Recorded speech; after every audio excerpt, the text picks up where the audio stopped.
સમગ્ર ગુજરાત રાજ્યભરમાં હવે વરસાદ શરૂ થઈ ચૂક્યો છે અને અત્યારે જણાવી દઈએ કે ગુજરાતના લગભગ 19 જિલ્લાઓમાં અત્યારે રેડ એલર્ટ જાહેર કરવામાં આવ્યું છે વરસાદને લઈને, કારણ કે ધોધમાર વરસાદ શરૂ થઈ ચૂક્યો છે।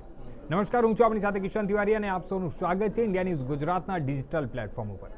મિત્રો, આજે આપણે વાત કરીશું હાલ ગુજરાતમાં જ્યારે ચોમાસાની ઋતુ શરૂ થઈ ચૂકી છે અને હવે જે હિસાબે વરસાદ નોંધાઈ રહ્યો છે, આ વખતે મિત્રો આપણે જોયું કે જ્યારે જૂન મહિનાની અંદર આ વખતે 80% જેટલું વરસાદમાં ઘટ નોંધાયું છે અને હવે જ્યારે જુલાઈમાં જે હિસાબે હવામાન વિભાગ તરફથી અને અંબાલાલ પટેલ તરફથી જે આગાહી કરવામાં આવી હતી કે જુલાઈ મહિનામાં, જુલાઈના સ્ટાર્ટિંગમાં જ ધોધમાર વરસાદ વરસવાની શક્યતાઓ ઘણી બધી જે જગ્યાઓ પર વ્યક્ત કરવામાં આવી હતી અને એને જોતા હવે ક્યાંક ને ક્યાંક એવું લાગી રહ્યું છે કે એ જે આગાહી હતી તે હવે સત્ય થઈ ગઈ છે, કારણ કે ગુજરાતના લગભગ 19 જિલ્લાઓમાં ધોધમાર વરસાદ વરસી રહ્યો છે અને જેના કારણે ઘણી બધી જગ્યાઓ પૂર જેવી સ્થિતિ પણ સર્જાઈ ગઈ છે। અને બીજી તરફ આપણે વાત કરીએ તો અલગ અલગ જિલ્લાઓમાં જેમ કે નવસારી, વલસાડ, તે બધામાં અમુક વિસ્તારો એવા છે જે નીચાણવાળા વિસ્તારો છે, ત્યાં લગભગ 500 લોકોને ત્યાં સ્થળાંતરણ પણ કરવા માટેનું નિર્દેશ અને સૂચનો આપવામાં આવ્યા છે, કારણ કે તમામ જે નીચાણવાળા વિસ્તારો છે તે નીચાણવાળા વિસ્તારોમાં પાણી ભરાવાની સમસ્યાઓ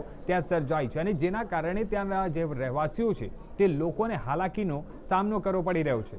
મિત્રો, હવે એક નજર કરી લઈએ અત્યારે આપણે કે આજે ગુજરાતના કયા કયા જિલ્લાઓમાં કેટલો હાઈ એલર્ટ છે અને શું ટકાવારી છે, અને ટકાવારી પ્રમાણે હું આપને જણાવી દઉં એકવાર।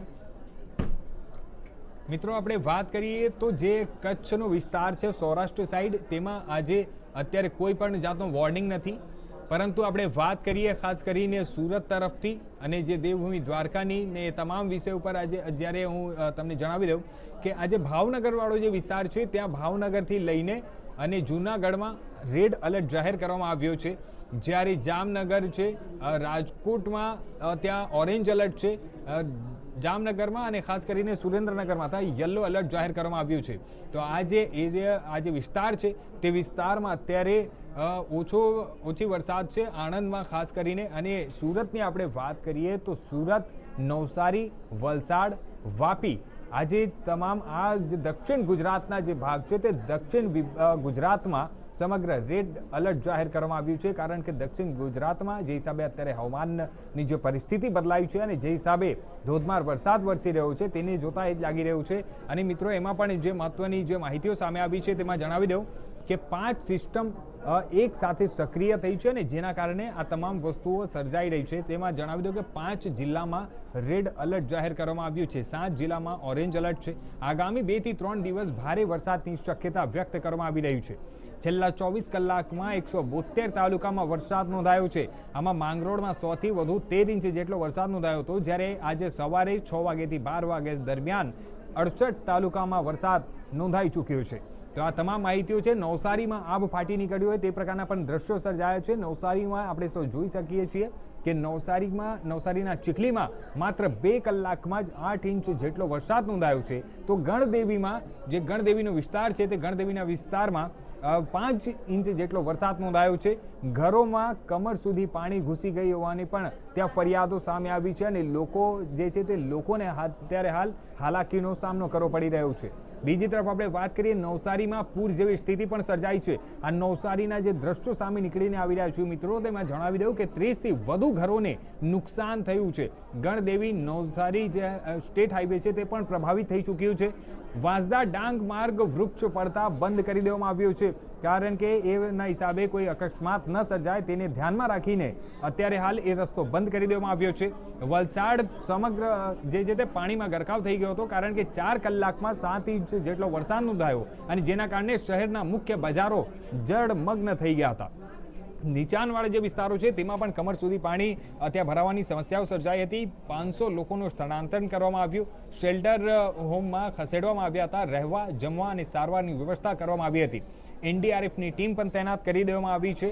27 રસ્તાઓ બંધ કરી દેવામાં આવ્યા છે। સ્ટેટ હાઈવે સહિત રસ્તાઓ બંધ છે, જ્યારે ઔરંગા નદીના જળસ્તર પર નજર અત્યારે રાખવામાં આવી રહી છે। વહીવટી તંત્ર એલર્ટ છે, એલર્ટ મોડમાં છે। સૂત્રાપાડામાં પણ વરસાદી કહેર જોવા મળી રહી છે। ખેતરો ભેટમાં ફેરવાયા છે, અનેક મકાનો પાણીમાં ગરકાવ થઈ ચૂક્યું છે, જનજીવન પ્રભાવિત થઈ ચૂક્યું છે અને જે લોકો હાલ હાલાકીનો સામનો કરી રહ્યા છે। 5 સિસ્ટમ એક સાથે સક્રિય થવાના કારણે આ તમામ જે હાલ અત્યારે દ્રશ્યો છે તે સર્જાઈ રહ્યા છે અને એ પણ હું તમને જણાવી દઉં કે આ જે હિસાબે આ હવામાનની જે પરિસ્થિતિ છે આ જોઈ શકો છો આપ કે 5 સિસ્ટમ એક સાથે સક્રિય હોવાના કારણે આ જે દ્રશ્ય આપ સૌ જોઈ રહ્યા છો સમુદ્રી વિસ્તારથી લઈને આ તમામ વિસ્તારો છે 5 સિસ્ટમ એક સાથે સક્રિય થયા છે અને જેના કારણે આ પ્રકારની હાલ અત્યારે વિગતો સામે આવી છે અને આ દ્રશ્યો સામે આવ્યા છે. તો મિત્રો આ જે છે તે 5 જિલ્લામાં એના કારણે જે રેડ એલર્ટ જાહેર કરવામાં આવ્યો છે, 7 જિલ્લામાં ઓરેન્જ એલર્ટ છે, જ્યારે આગામી 2 થી 3 દિવસમાં ભારે વરસાદની શક્યતા પણ વ્યક્ત કરવામાં આવી છે. પણ બીજી તરફ આપણે વાત કરીએ હવે ખેડૂતોની. મિત્રો જે હિસાબે છેલ્લા થોડા સમયથી જે હિસાબે ખેડૂતો પરેશાન થઈ રહ્યા હતા, ખેડૂતો હેરાન હતા કારણ કે વરસાદના કારણે, વરસાદ ન થવાના કારણે તે લોકોને ખેતી કરવામાં તકલીફ થઈ રહી હતી અને તે લોકોને પાણીની અછત અને પાણીના ઘટના કારણે સમસ્યાઓ થઈ રહી હતી. પરંતુ હવે જ્યારે વરસાદ શરૂ થઈ ચૂક્યો છે ત્યારે ક્યાંક ને ક્યાંક ખેડૂતોમાં પણ રાહત ખેડૂતો અનુભવી રહ્યા છે અને ખેડૂતોમાં ખુશીની લાગણી જોવા મળી રહી છે. હવે તે લોકોને ખેતી કરવા માટે જેટલું પાણી જોઈતું હોય છે તે પાણી હવે મળી રહેશે અને જેના કારણે ખેડૂતોને રાહત મળી છે. અને જે હિસાબે ગરમીમાં પણ જે હિસાબે ગુજરાતમાં સમગ્ર ગુજરાતભરમાં તાપમાન સતત વધી રહ્યો હતો તો હવે ગરમીમાં પણ આંશિક રાહત મળી રહી છે. તો મિત્રો આ અત્યાર સુધીના જે હિસાબે હવામાન વિભાગની જે પરિસ્થિતિ હતી તે આપણે સૌએ જોયું અને આવનારા સમયમાં હવે કેવા પ્રકારની સ્થિતિ રહેશે, શું અપડેટ હશે તે પણ હું આપની પાસે લઈને આવતો રહીશ.